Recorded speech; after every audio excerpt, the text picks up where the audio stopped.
Since I last talked about the rebuilds, I think it's almost been like 3 years. Quite a bit has happened in regards to information on the final film, and I figured it would be a good time to revisit Speculation Land. After Shin Godzilla, Anno announced production on Evangelion 3.0+1.0, the final film in the rebuild tetralogy. A mysterious poster has come out, and a music video with scenes from the Animator Expo short Until You Come to Me, but more complete. And I feel like it's worth going into all of it before the release of the inevitable final film. Let's start with the poster. Now, the poster was illustrated by Tetsuya Kishida, the guy who did all the art for Until You Come to Me, and is the primary background artist on Evangelion as a whole. While many people are breaking down the cryptic text on top of the art, I think what's even more valuable is the art itself. The poster depicts Shinji, Rei, and Asuka all walking down a path that follows utility poles, or telephone poles as many would call them. Poles like these are scattered all across Japanese cities due to the high cost of having any kind of wires running below ground. They instead built them above ground and have been described as webs of communication, carrying the signals for, you guessed it, telephones. Telephones are of particular importance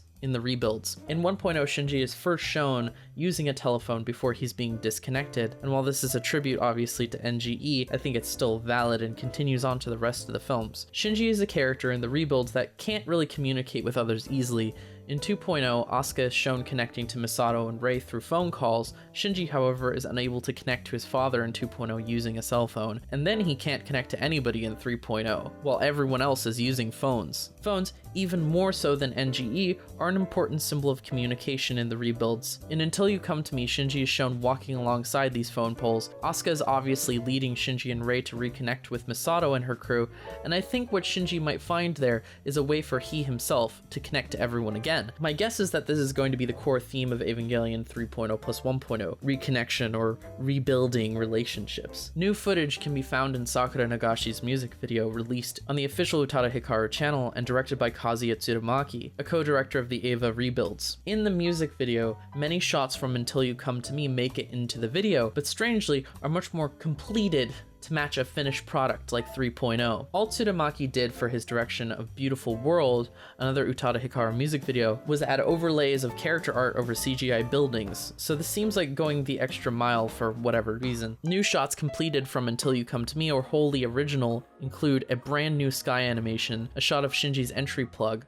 the spot where Rei picked up the Walkman from 3.0, shrapnel, and concrete floating in the sky, the shores of the Red Earth, a lamp turning into a core, Shinji on the blue shores, and the headless failure of infinity. I'm willing to bank on some of these shots making it into 3.0+1.0. I wouldn't be surprised if we opened the film on a montage that mirrors that of 1.0's opening, establishing much of the tone and world. NGE had a similar circular structure with End of Evangelion, so it only makes sense to have a circular structure for the films as a whole. However, one thing I am certain of is that there will be a crane shot down of the characters walking in the red wasteland based off of the storyboard posted on Kara's Instagram, which was made into the poster. So unless this gets cut midway into production, I would expect to see this as our first glimpse of the characters in the film. Now let's go into some shot breakdowns of the music video. One really cool detail in regards to the shot with the missing Walkman is that this, without a shadow of a doubt, points to Reikyu having picked up the Walkman at the end of 3.0. It was something left ambiguous before. The establishing shots have been altered from its appearance in Until You Come to Me. With this particular one, it's had the subdivided moon removed. The frame itself has also been flipped horizontally and fleshed out in regards to detail and lighting integration. The shot of the beaches from Until You Come to Me, as aforementioned, have been completed now. Particles have been added to the sea as well as texture overlay in the back of the water, color grading is better implemented, and overall looks much more clean. The shore without the boat propeller has been properly cleaned up and is much less framey, with proper tweening. And just the same with the additional particles and color correction and detail on the headless failure. The shot of the lamp and the walls becoming a core in Reikyu's hut is pretty intriguing.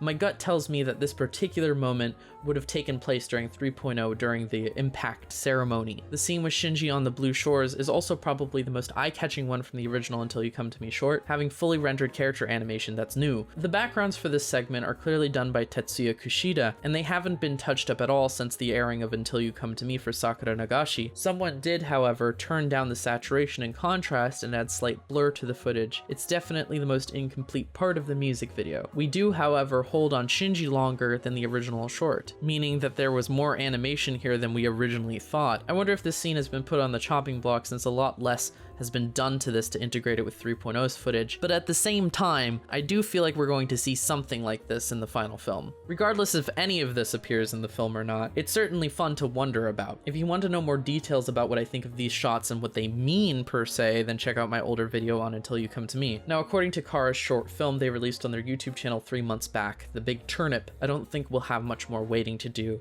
at all. It takes Anno 2 years to produce a film according to the short. This has been true for all the rebuild films, so the fact that they posted it in 2017 and Anno has announced going into production with the film, I think it solidly slates 3.0 plus 1.0 for a 2019 release. Following these rebuild films has actively made me feel older. It's weird to reflect on the fact that 3.0 is already 6 years old. I think this is the last you'll hear from me about the rebuild films until the final one is out, and trust me, I'll be making a very long video to follow up my rebuild critique. Has it already been almost 5 years? Hot fucking damn.